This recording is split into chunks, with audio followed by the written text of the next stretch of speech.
Are you a lifelong fan of General Hospital? Are you a new fan who wants to know more about the history of the show? Do you enjoy talking about the show with others? Do you find yourself yelling at the TV? Is your self-care an hour a day in Port Charles? If so, we invite you to join hosts Amanda Kimmel and Shannon Coach at the place where all the hidden conversations take place and secrets are revealed. Meet us at Pier 54, a General Hospital fan podcast. Hi. Welcome to the Port Charles 411, all about Brook Lynn Ashton. And it's important to understand that her name is not Brooklyn.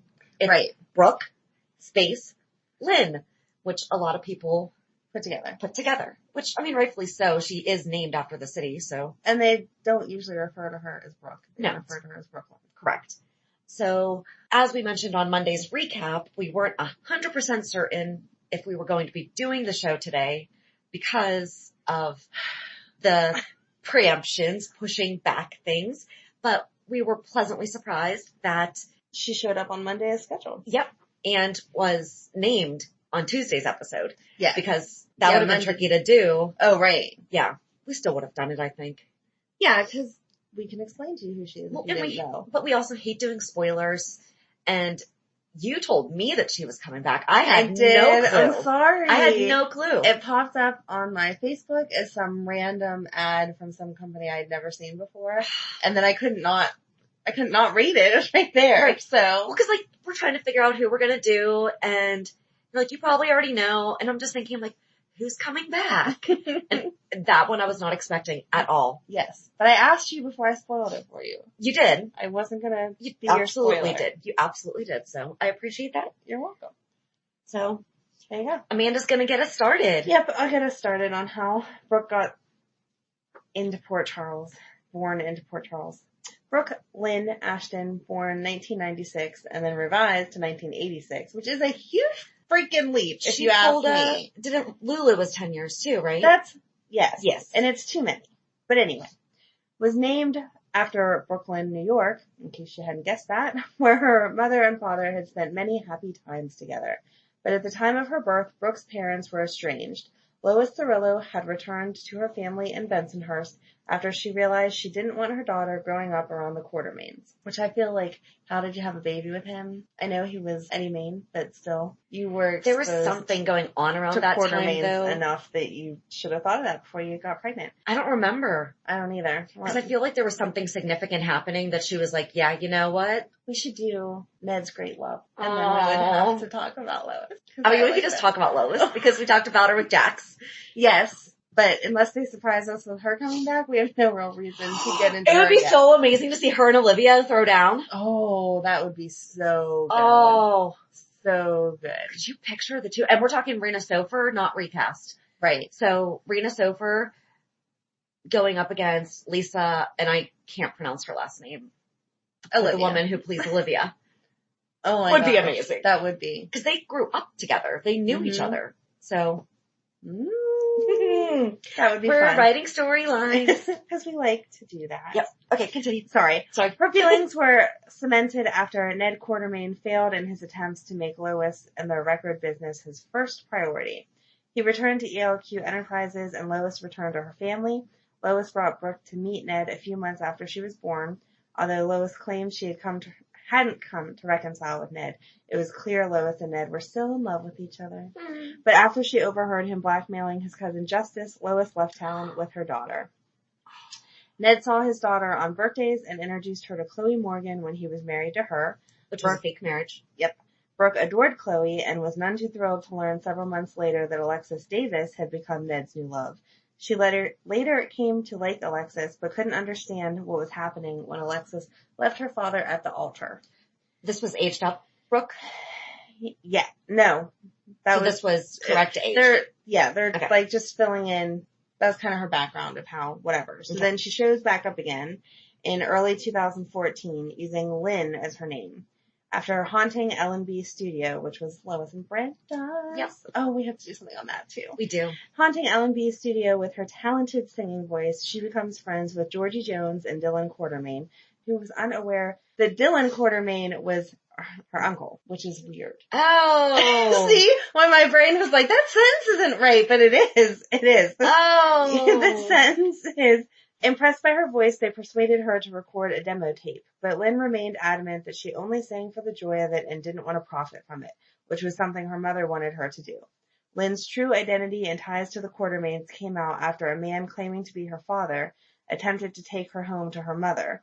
She escaped by stealing his car, but Dylan later turned them into the cops, and they wound up back at the Quartermaines. I don't remember that. I feel like I do. It must have been like super early, because how long could she be in Port Charles and no one know who she is? Right. But I'm not sure. I don't remember that part of it happening. I can't remember it. Like, oh my gosh, I totally remember that. But Okay. like, you saying it doesn't sound Crazy? Okay. No. Lois- It feels like we need to explore YouTube. Maybe. I didn't Yes. want to get lost in YouTube today because they did a good job of summarizing They who really did. she was. Oh, who's they? Oh, I'm sorry. It's General Hospital Wiki. Of course. Of course. Because they do an awesome job. They do. Most of the time. Most of the time. Sometimes, but When sometimes they don't, they really don't. they really don't. And other times they make sentences that make complete sense, like that one. And I'm like, what? That's not, oh wait, that is That right. is Sorry. Dylan's her uncle. Dylan's her uncle. Lois wanted to take Brooke back to Bensonhurst with her, but Ned persuaded her to let Brooke stay and persuaded Lois to stay in town. Lois repeatedly tried to convince Brooke that she should sing professionally, but each time they ended up in a fight. Seeing how hard Brooke fought her mother, Ned took a different approach.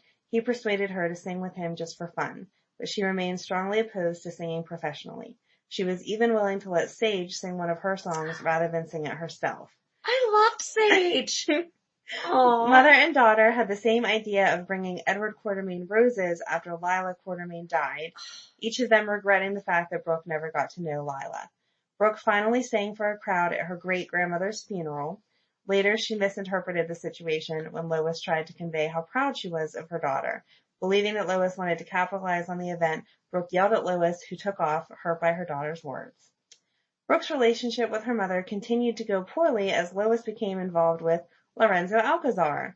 And we just talked about how I didn't really remember this because it was the other Lois, not... It was the recast. Yeah. But as I read it, then it refreshed my memory.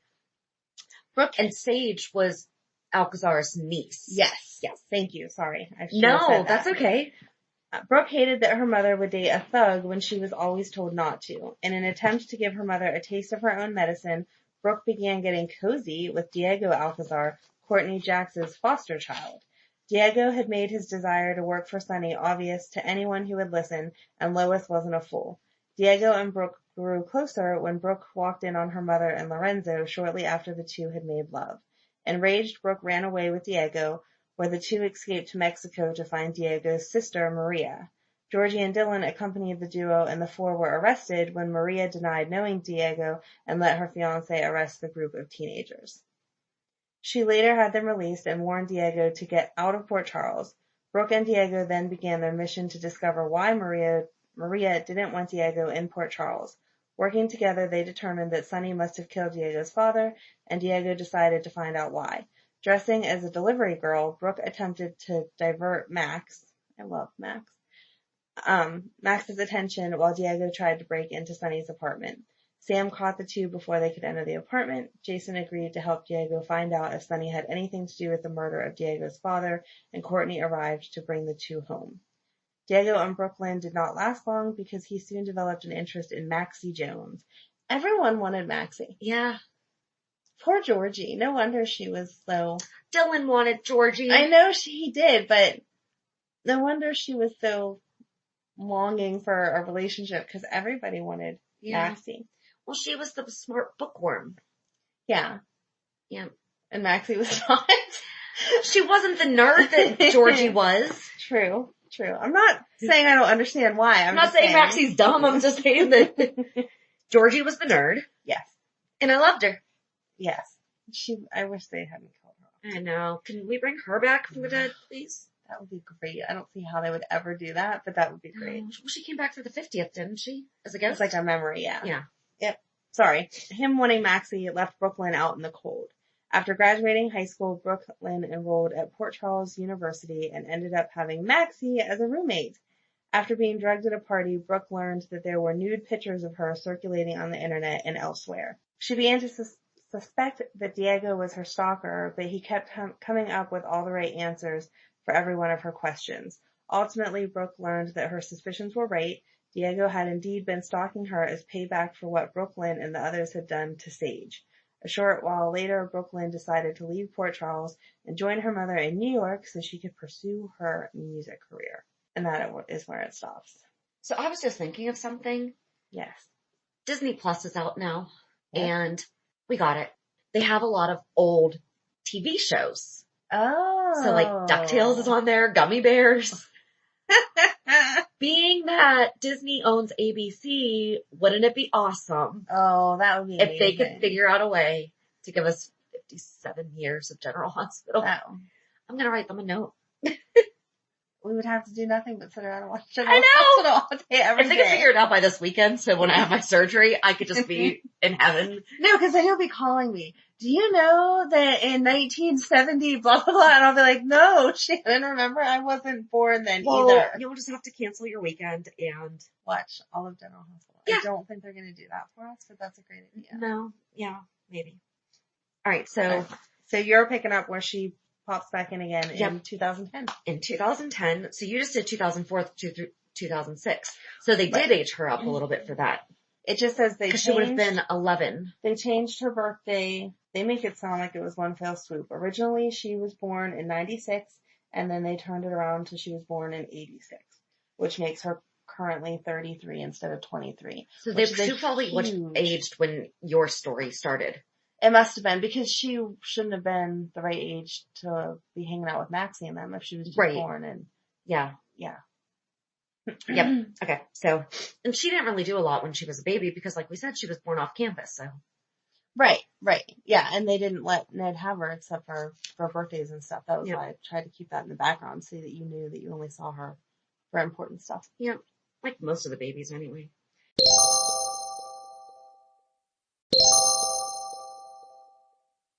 All right. So in 2010, Brooke had been cut off from her trust fund after getting in trouble for credit card fraud. Brooke refused to turn to Edward and Tracy for help because they wanted her to enroll in college and study business instead of allowing her to pursue her music career. And it was funny because she was asking Edward for money and he's like, yeah, sure. The condition that you enroll in college and blah, blah, blah, blah, blah. And she's like, never mind. Which is so funny because she was so opposed to the music career before. I mean, that's the first 3 paragraphs of what I just read. And I remember Lois wanted her to be one of their main artists for L&B and she would not do it. So Carly caught Brooke hustling people for money in the park. So Carly offered Brooke the opportunity. Oh, and at this time she was Carly Jacks. Mm-hmm. Offered Brooke the opportunity to make quick money in exchange for seducing Dante away from Lulu. Mm-hmm. She agreed, and Carly hired her to sing at the Metro Court as a cover story to explain their meetings. Dante was excited to see Brooke because they had grown up together. Yeah. And Lulu was immediately jealous of their friendship. And this was Julie Berman. She played that well. That jealousy was real. Yeah, because I'll get to it. Carly arranged for Brooke to move in across the hall from Dante, which increased Lulu's insecurities. Brooke made herself at home in Dante's apartment, and she reminisced about the old days in Bensonhurst with Dante and his mother, Olivia. And I did watch a couple things on YouTube. Of course she did. Of course. And she asked Olivia to help her make dinner for Dante and Lulu because she just wanted to like show her appreciation and blah, blah, blah, blah, blah. And Lulu comes in and sees them like, palling around and, Brooke's just about done making dinner. Right. And Lulu can't cook. No. Lulu still can't cook. No. And she's like, oh, well, okay. And like, you can see like she's trying to fight not to be jealous. Yeah. But she's like, all right, this is weird. Mm-hmm. But thanks for showing my man another trait that you have and I don't. Right. Although Brook Lynn planned to seduce Dante, she was interested in Johnny Zakara, which is gross because that was Olivia's boyfriend. Don't say it. It's so weird. Gross. My stepmom and I were trying to sleep with the same guy. That's disgusting. Yep. And Carly warned Brooke to stay away from him. Carly demanded that Brooke make progress with Dante, and the two women staged an argument for Lulu's benefit. They planted the idea in Lulu's head that Dante was destined to cheat because as Sonny's son, cheating was part of his DNA. Oh, that's just wrong. Right. Brook Lynn arranged for Dante to find her locked out of her apartment wearing only a towel. I remember that. Again, back to the men's t-shirt thing. Have you ever gone outside in a towel? All the time. Never. Happened on Desperate Housewives too. Susan wound up naked in the bushes. Yes. Never. Right. When Dante did not make a move despite Brook's obvious interest, Brook realized he truly loved Lulu. Brook resorted to drugging Dante's drink, and she arranged for Lulu to find them in a compromising position. Lulu was upset with Dante, but she quickly realized that he had been drugged. Brook knew she had been caught, so she told Lulu about the deal she had made with Carly, but things backfired for Brook when Carly was able to turn the blame back onto her. Brook Lynn was alone and broke with a damaged reputation when she almost turned to the Quartermaines for help. Nikolas Cassadine provided her with another option. He hired Brook Lynn to be his date for business functions, which is basically called an escort. Yeah. They also attended Luke and Tracy's wedding together, as well as Brenda and Sunny's wedding. Just as Brook Lynn began to develop romantic feelings for Nikolas, Liz made it clear she was also interested in a relationship with him.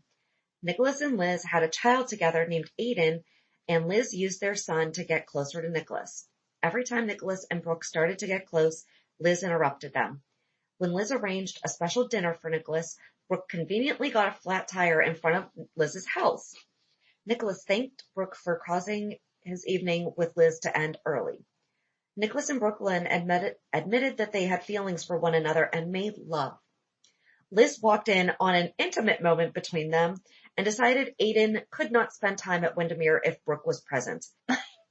Assuming they because were consenting adults. Assuming they weren't hooking up on the living room couch in front of Aiden, I'm Correct. not sure how you get to say no to that. Right. Nikolas stood up for Brook and asked Liz to leave.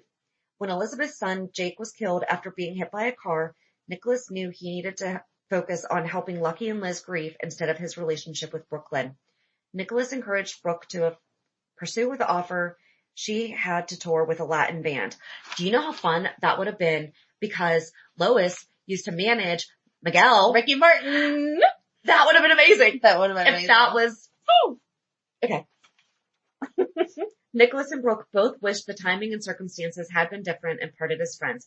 Brook Lynn moved out of Windermere and away from Port Charles to pursue her music career.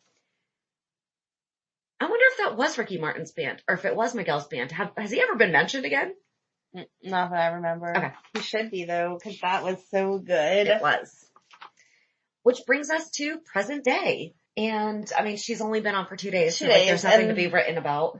Right, that first day you didn't even know who she was. Well, you didn't really know who she was till the end of yesterday anyway. Right. So, found a couple articles. One was by ABC Soaps in Depth, what happened to Brook Lynn Ashton on General Hospital, and basically everything that we just said. And, the first person to play Brooke her name was Brooke.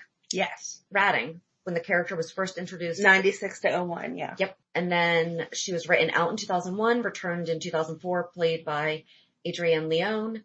After leaving in 2006, Leone returned in 2010 for another stint until 2011. And then in 2019, Amanda Setton became the third actress to play the role. And she was from Days or One Life to Live? One Life to Live. One Life to Live. Yeah, One Life to Live. Okay. Because that's also under a soapdirt.com article I found. General Hospital spoilers, Brook Lynn Ashton back as a love interest for Nikolas or Chase. No! Yeah. So General Hospital spoilers promises. So this is an article from last week and it's saying that she's coming back. Yeah. And then it's guessing. And it says, is back and could be a love interest for Nikolas Cassadine or Harrison Chase. No. Remember, Brooke and Nikolas once had deep feelings for each other and ended things on a friendly note. And Harrison Chase may be available soon. Why? No doubt Michael Corinthos may come between him and Willow Tate, leaving the detective up for grabs. Oh, no. Right, you're wrong. I'm sorry. Whoever wrote that is not what's happening. Chase and Willow forever. I'm not going to call her out on it, but no. No. But Brook Lynn's return is bound to ruffle some feathers. Oh, yeah. And then they, speculate that, I'm not even going to get into that. Oh, good. And my parent report for the board meeting last night was attached to that. So we went to social media. So what do you think first? What was your first impression? I did not like her. I'm not a fan.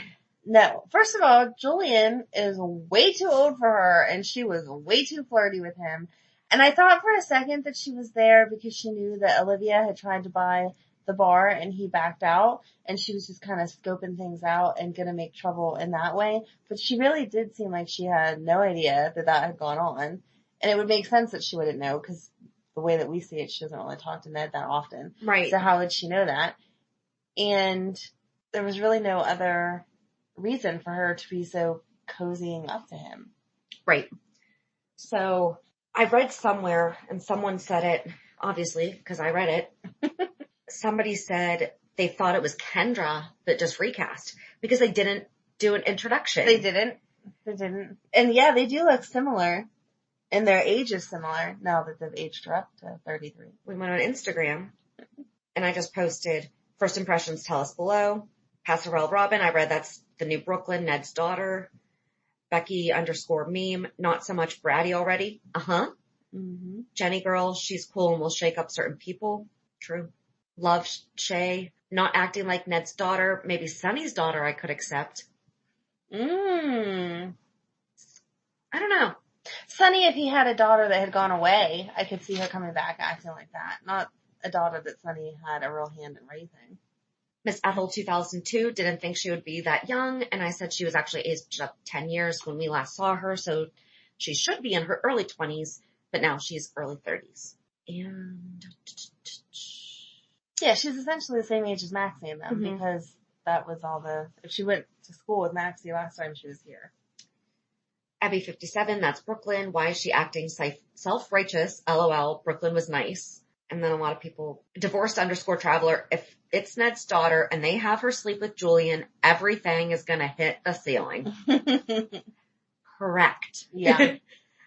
Let's just go there for a second. No, Ned's daughter would be sleeping with his wife's baby daddy. No!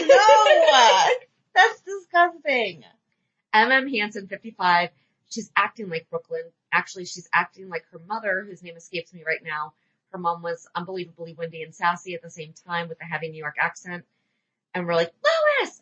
And I just said, I was like, she was a Spitfire, but she was sweet. She was. She didn't get nasty until she had to get nasty. Yeah. And this chick, not that she was being nasty to Julian, but it was like high and mighty. Like, I know you want to talk to me, get me another drink, blah, blah, blah. No, and who does that to a perfect stranger? Well, especially, yeah. If she knew who he was, not that she's close with Olivia, but if she knew who he was and what he had done, then maybe that would explain it, but I would have expected her at the end to say, oh yeah, you screwed my stepmom out of getting this place, or something. Right. She didn't say any of that. So that's just her personality? I really hope not. Right. And even whenever she walked into the Quartermaine, she was crappy with them about, they changed the front of the house, she had to walk around, blah, blah, blah. Yeah. Oh, hi, Dad. Right. Like, what? I think that she's working with Nikolas. I think that's who was on the phone. Oh, that would make sense. Okay, so we're going to talk about this on the weekly recap too. But how about Julian thinking that she was an escort? Yes. Oh my gosh. And offering her money. So funny. I'm sure he could have made more elsewhere, and hands were like $15. Oops. That was funny. But yeah, so I mean, I guess we're going to see what happens. You know, I don't see her as a prospect for Chase. No, I mean, she was a nice girl. When she was running around with Georgie and Dylan and all that, she ended up being a nice girl. She had some issues, but she was a nice girl. If they could bring that back, that would be wonderful, and they could use another fun person to join in with Maxie and Lulu. Right. And, you know, somebody who doesn't let your kid get kidnapped while you're having a conversation or whatever. Maybe. That would be fun. Somebody to work with Nina. She could be the face of deception for Lucy. Like, there's all kinds a lot of different things that she could do that would make her a nice girl, and I would be okay with that. But this attitude has gotta go. Yes, I agree. And one thing I forgot to mention was the reason why Carly wanted Brooklyn to break up Dante and Lulu is because she blamed Dante for Michael going to prison. Yeah. So, right. That was that. Cause I was like, wait, why? Cause Carly loves Lulu now. She does. Did not so much. Well, I mean, she didn't love Dante. So, but yeah, so that's the quick little snippet recap of Brook Lynn Ashton. I can't wait to see where she goes, who she ends up with. That's Well, the whole point. But now Ned's last name is Quartermain. Mm-hmm. So she's off by herself. Yeah, she's Ashton with no other Ashtons. So maybe she changed her last name to Cerullo. Maybe. She should. She should. Because she's not going to be a Quartermain. No, absolutely not. Brook Lynn Quartermain. No, she's going to be Brook Lynn Cerullo. Yeah. But yeah, so I think that's it. So have a good weekend. And we'll meet you at the pier. Bye. Bye. If you enjoyed today's show, we invite you to go to peer54podcast.com to subscribe on your favorite platform. Don't forget to leave us a review. And you can also follow us on many social media channels. Just search for Peer 54 Podcast. Also, we are not perfect, so if there is something that we missed or messed up, just let us know by emailing us at peer54podcast@gmail.com.